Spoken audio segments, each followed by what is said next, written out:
Noong unang panahon, langit at karagatan lamang ang nilikha ni Bathala, ang pinakamakapangyarihang gumawa sa daigdig.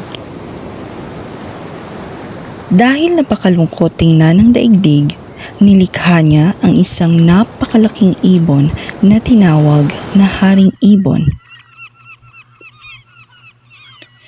Palipad-lipad lamang ito sa himpapawid at nagsimulang maglakbay.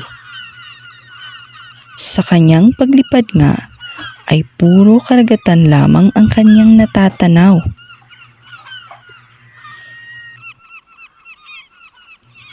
Unti-unti ay nakaramdam siya ng pagod at alam ito ni Bathala.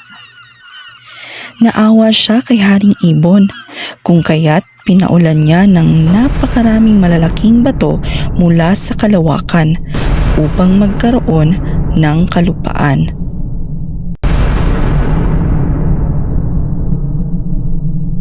Kinabukasan nga ay laking gulat at tuwa ni Haring Ibon nang matanaw niya ang tila mga malalaki at maliliit na isla o mga pulo na may mga luntiang pananim.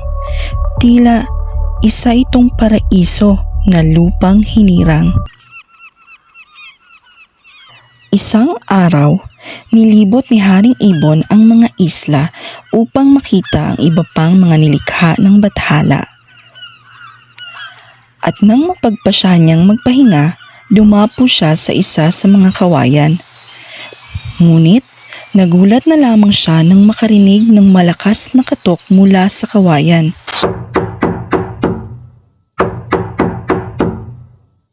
Nagtaka si Haring Ibon kung ano ang ingay na iyon. Kaya tinuka niya ng napakalakas ang kawayan na pinagmula ng katok. At laking gulat niya nang biglang bumukas ang kawayan at lumitaw ang isang napakagandang babae at isang napakamatipunong lalaki. Sila ay nagpakilala bilang si Malakas at si Maganda. At labis silang nagpasalamat kay Haring Ibon sa pagpapalaya nito sa kanila mula sa kawayan. At sila nga ang naging mga unang tao sa isla ng Pilipinas.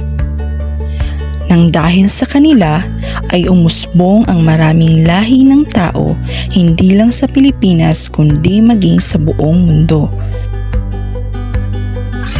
At iyon ang kwento ni Malakas at Maganda na pinaniniwalaang pinagmulan ng mga unang tao sa Pilipinas. Ang wakas.